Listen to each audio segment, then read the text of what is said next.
Raj cake cut చేయడానికి అందరినీ పిలుస్తాడు. అప్పుడు కావ్య, ఇప్పుడు మమ్మల్ని ఏం చేయమంటారు? చప్పట్లు కొట్టమంటారా లేదా మౌనం పాటించాలా అని అంటుంది. అయినా ఇదేం షాడిజం అన్నయ్య, ఎవరైనా ఫ్రెండ్కు విడాకులు వస్తే కేక్ కట్ చేస్తారా అని అంటాడు. నేను 1000 కళ్ళతో ఎదురు చూశాను. మీ మరదల్ని అడుగు, బాగా చెప్తుంది, తనకి బాగా తెలుసు అని అంటాడు. బుజ్జి నీకు తెలుసా అని అంటాడు. మా ఆయన శ్వేతను కూల్ చేయడానికి పైకి అలా అంటున్నారే కానీ లోపల ఎంత కుళ్ళిపోయి కృంగిపోయి ఎంత కృషించిపోతున్నారో నీకు తెలియదు బావా. అయినా ఎవరికి నచ్చినట్టు వాళ్ళు సంతోషంగా ఉండొచ్చు, ఎవరితో ఉండొచ్చు బావా అని అంటుంది. అయినా బుజ్జి భార్య వద్దన్న మనిషితో దూరంగా ఉండడంలో తప్పు లేదు అని అంటాడు. అయినా అతనిది కూడా మా ఆయనది లాగానే పెద్ద బ్రాండ్ మైండ్ అని అంటుంది.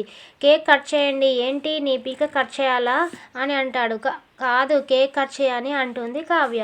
రాజు కేక్ కట్ చేసి శ్వేతకు తినిపిస్తాడు. అప్పుడు మా ఆయన తలుచుకుంటే ఏదైనా చేస్తాడు అని అంటుంది కావ్య.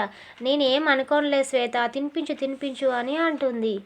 అప్పుడు వాళ్ళ బావ కూడా కేక్ తినిపించబోయి రాజు ముఖం చూస్తాడు. కావ్య, మా ఆయన ఉన్నాడని చూడకు బావ, లైట్ తీసుకో అని అంటుంది. అప్పుడు వాళ్ళ బావ కేక్ తినిపిస్తాడు. మరి నాకు తినిపించవా బుజ్జి అని అంటాడు.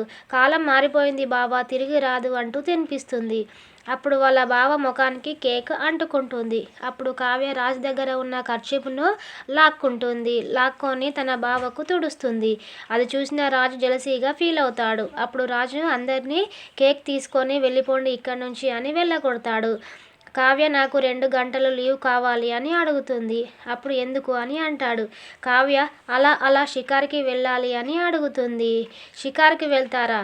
మీరు షికార్కి వెళ్తే ఇక్కడ డిజైన్లు ఎవరు గీస్తారు? ఒక్క పావుగంట కూడా ఇవ్వను అని అంటాడు.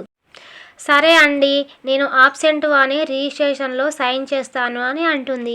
అయినా మీకు జెలసీనా ఏమైనా అని అంటుంది. రాజ్, నాకెందుకు జెలసీ అని అంటాడు. అయితే ఆఫీస్కు రిజైన్ చేసి వెళ్ళు అని అంటాడు. అప్పుడు నా కోసం రిజైన్ చేస్తావా బుజ్జి, అవసరం లేదు అని అంటాడు వాళ్ళ బావ. ఏం పర్వాలేదు బావ, 10 సంవత్సరాలకు ఆల్రెడీ అగ్రిమెంట్ మీద సైన్ చేసేశాడు, ఇంకేం టెన్షన్ లేదు అని అంటుంది కావ్య. శ్వేత, ఇచ్చేయి పర్మిషన్ అని అంటుంది. సర్లే 2 గంటలే కదా అని అంటుంది. ఆ 2 గంటలు కాదు, 4 గంటలు కావాలి అని అంటుంది కావ్య. సరే అని కోపంతో వెళ్ళమంటాడు. కావ్య వాళ్ళ బావ ఇద్దరు ఒకరు చేయి ఒకరు పట్టుకొని వెళ్తారు. అనగదొక్కబడ్డ అత్త కోడళ్ళు కక్కలేక మింగలేక చాటలో వెల్లిపాయలు తీసుకొని తొక్క తీసి ఆరబెట్టొచ్చు. నీ చెప్పుడు మాటలు వినే కదా ఇంత దూరం తెచ్చుకున్నాను అని అంటుంది ధాన్యలక్ష్మి. వినేవాళ్ళు ఉంటేనే కదా చెప్పేది. అయినా ఇప్పుడు ఏం చేయాలో అర్థం కాక మేము ఉంటే దెప్పి పొడుస్తున్నావా రుద్రాని అని అంటుంది. అయినా నేను తలుచుకుంటే వాటల దాకా వెళ్ళగలను అని అంటుంది ధాన్యలక్ష్మి. ఎందుకు అని ఊరుకున్నాను అంటుంది. ఇంతే, వాటాల దాకా వెళ్తారు. నీ కొడుకు పెద్ద పారిశ్రామికవేత్త అనుకుంటున్నావా? విడిగా వెళ్తే మీ ఆయన బెబ్బే అంటూ ఉంటారు. బిజినెస్ చేసే మెంటాలిటీ అయినా నీ కొడుకుది. అందుకే కదా మేము ఇక్కడ పడి ఉన్నాము. ఇప్పుడు ఏం చేయమంటావు చెప్పు అని అంటుంది ధాన్యలక్ష్మి. ఫస్ట్ మా అమ్మను అని చెప్పబోతుంటే స్వప్న వచ్చి, చెప్పుడు మాటలు వింటే ఎంత మంచి కాపురాలు అయినా కూలిపోతాయి, వాటిని తర్వాత కూలగొడదు కానీ ఫస్ట్ నా పని చేద్దువు కానీ రా అని అంటుంది. అప్పుడు ధాన్యలక్ష్మి, ఫస్ట్ నీ కోడల్ని కంట్రోల్ చేసి ఆ తర్వాత మాకు చెప్పుదువు కానీ అని అంటుంది. రుద్రాని కోపంతో ఊగిపోతూ ఉంటుంది. కావ్య వాళ్ళ బావను తీసుకొని వెళ్తుంది. ఆ తర్వాత చూసావా శ్వేత ఎంత బరితెగించి షికారుకి వెళ్తుందో అని అంటాడు.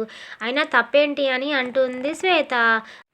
మా గుగ్గిరాల పరువు ఏం కావాలి? ఇంటి కోడలు షికారుకు వేరే అబ్బాయితో వెళ్ళింది అని ఊరంతా పరువు పోదా అంటాడు. మరి నువ్వు చేసేది ఏంటి అని అంటుంది శ్వేత.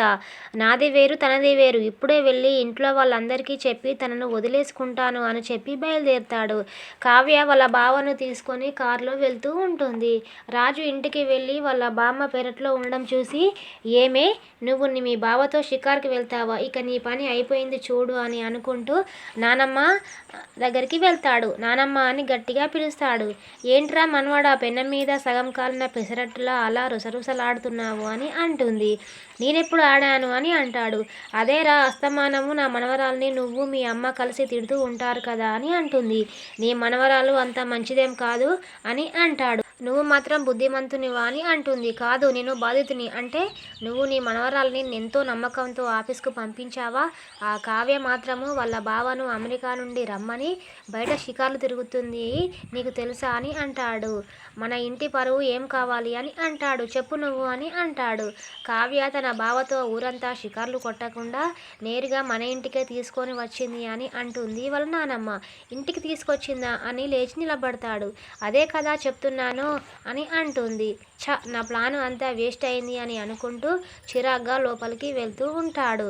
నా మనవడు మారడానికి ఎంతో సమయం పట్టదు అనుకుంటూ, ఇంకో మొగాడు వచ్చేసరికి ఊర కోపంతో ఉన్నాడు అని అనుకుంటూ బామ్మ నవ్వుకుంటూ ఉంటుంది.